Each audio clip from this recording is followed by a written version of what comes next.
Hello. Just thought I'd come on.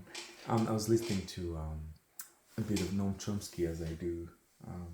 He's 98 this year. He's still going.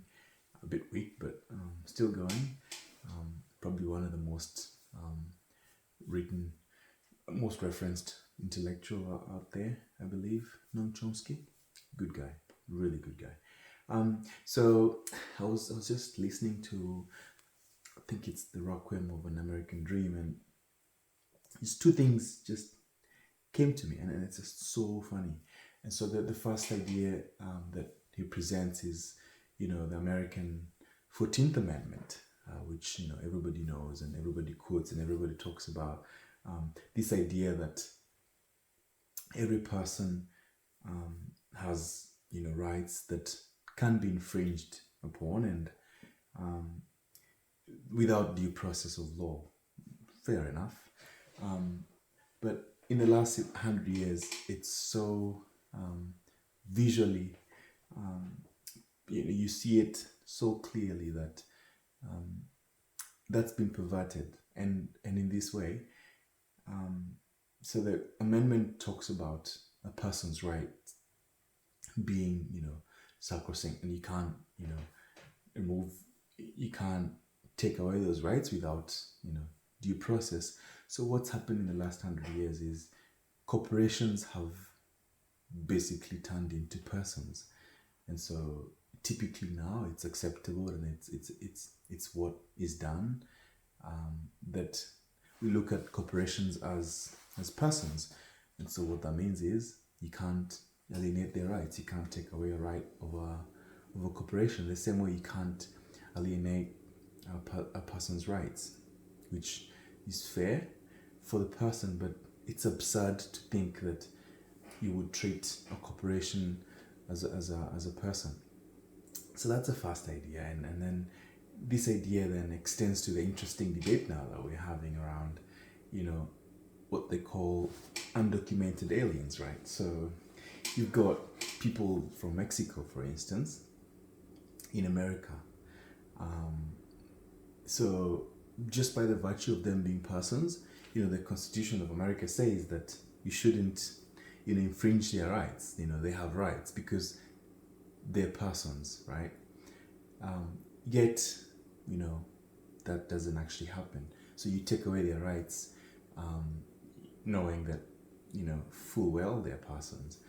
Yet, you see an American company setting up in Mexico, and the company has rights that are withheld and they're protected. And so clearly, you can see that corporations have more rights than persons in this case. Yet it's in the Constitution that they shouldn't, you shouldn't do that. So the second point, which was quite interesting as well to realize, and to just to come to terms with, is the idea that in 1976 they passed they declared that money is a form of speech, right? So there was a case as well in I believe in 2009-10, which is famously called the Citizens United, which extended that to mean that corporations have free speech, and that you can't curtail free speech. So you can't curtail corporations because they are persons. So basically, if you put those two things together, what you have is you have corporations which are treated as people, and then you're saying that corporations have speech, and that money is a form of speech. So what tends to happen then is that corporations can participate in, campaign funding in a way that you can't stop them. So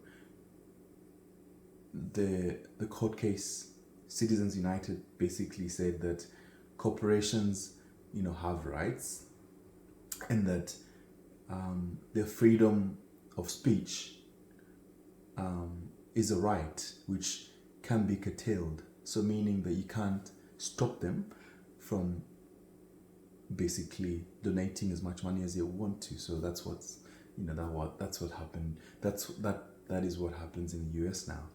So I thought those two things are so interesting because what's basically happened is they've taken two pieces of law, and they are basically using them in a way that they're not really supposed to be used, yet it's normalized.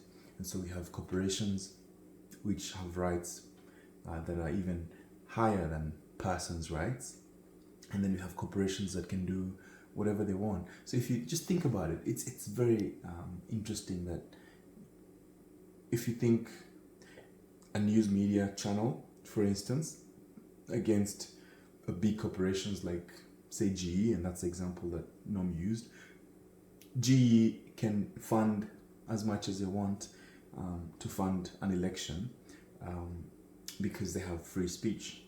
Yet the same law applies to a news channel. So a news channel, can say whatever they want to say because they have free speech. So you're equating money to speech, which is very absurd. I mean, I never really thought about it, but it's very absurd to think that you can have a law that says that money is a form of speech. If you just think about it, how can money be a form of speech?